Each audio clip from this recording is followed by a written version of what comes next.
Imagine looking up at a towering Batman statue in London's Leicester Square. But beneath your boots is hallowed ground where kings schemed, rebels rallied, and wartime legends were forged.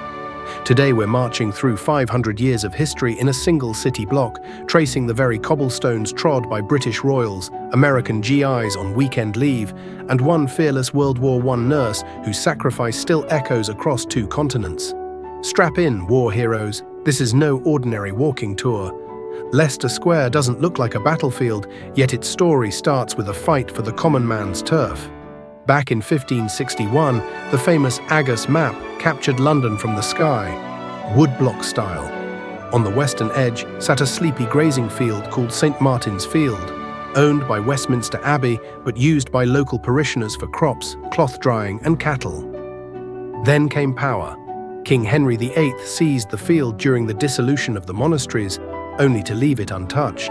His son's successor, King Charles I, saw money in dirt. In 1630, he sold the 7-acre meadow to Robert Sidney, the 2nd Earl of Leicester, a man rich enough to crave a country mansion, yet shrewd enough to build it just outside city limits. By 1635, Leicester House towered at the north end, while fencing barred local families from land they'd used for generations.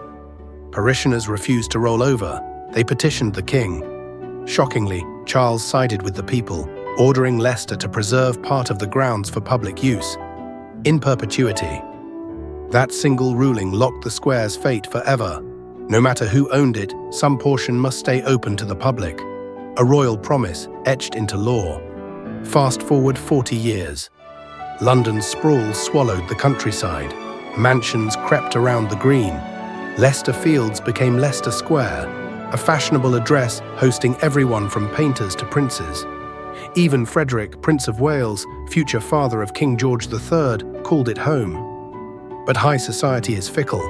By the late 1700s, the elite moved on, and Leicester House morphed into Sir Ashton Lever's Leverian Museum, a cabinet of curiosities boasting 25,000 artifacts, including treasures from Captain James Cook's Pacific voyages.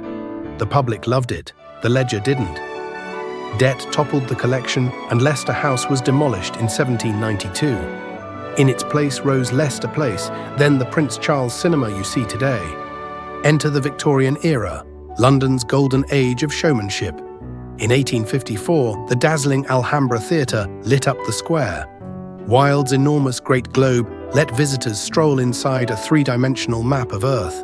Hotels lined every edge, and when American soldiers flooded Britain during World War II, Leicester Square became their off-duty playground, part movie premiere hub, part Allied morale booster. Yet amid neon and nightlife, one monument commands solemn respect: the Edith Cavell Memorial near St. Martin-in-the-Fields Church. Cavell, a British nurse in occupied Belgium, treated Allied and German wounded alike. She helped over 200 Allied troops escape, until German authorities executed her in 1915. Her last words, carved in stone: "Patriotism is not enough. I must have no hatred or bitterness for anyone." American newspapers hailed her as a martyr and rallied support for the war effort. That spirit of duty, putting humanity above self, earns Cavell an honored place in our War Heroes Hall of Fame. Leicester Square weathered darker days. Post-War II cinema slumps and the 1979 garbage strike tainted it with the nickname Festa Square. But renewal came in 2010. 12,000 square meters of granite paving, a ring-shaped fountain, and restored gardens reinvigorated the plaza.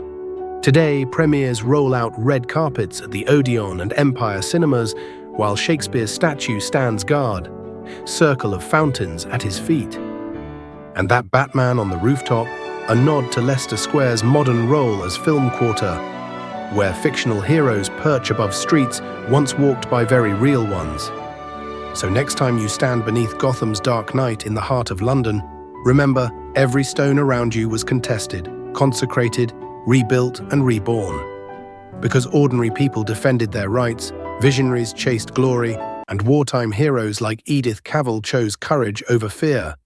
History isn't etched only in battlefields. Sometimes it's hidden under theatre lights and popcorn stalls.